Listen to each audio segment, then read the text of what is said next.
സലാലയിലെ monsoon സീസണിൽ വന്ന് നമ്മൾ ഏറ്റവും എൻജോയ് ചെയ്യുന്ന ഈ ഒരു ക്ലൈമറ്റാണ് കേട്ടോ. ഫോഗി മിസ്റ്റി ആയിട്ടുള്ള ഒരു ക്ലൈമറ്റ്, നല്ല മൂടൽ മഞ്ഞും ചാറ്റൽ മഴയും കാറ്റും ഒക്കെ ആയിട്ടുള്ള ആ ഒരു ക്ലൈമറ്റിലൂടെ നടക്കുമ്പോൾ ആഹാ എന്തൊരു സുഖമാണെന്നറിയോ.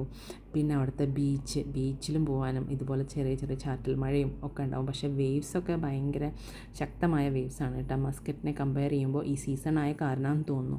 അതുകൊണ്ട് തന്നെ ബീച്ചിൽ ഇറങ്ങുന്നത് റെസ്ട്രിക്റ്റഡ് ആയിരുന്നു അവിടെ. അപ്പോൾ ഞങ്ങൾ താമസിക്കുന്നതിൻ്റെ അടുത്ത് തന്നെയായിരുന്നു അൽഹഫ ബീച്ച്. അപ്പോൾ ഈവനിങ് എത്തിയപ്പോൾ ഞങ്ങൾ അങ്ങോട്ട് വിട്ടു. നല്ല തെങ്ങിൻ തോപ്പോട് കൂടിയ ഒരു ബീച്ചും അതിലൂടെ ഹോഴ്സ് റൈഡിങ് ചെയ്യുന്നതും നല്ലൊരു അറ്റ്മോസ്ഫിയർ ആയിരുന്നു. പിന്നെ അവിടെ അടുത്ത് തന്നെയായിരുന്നു കോക്കനട്ട് ആൻഡ് ബനാന ഷോപ്പ്.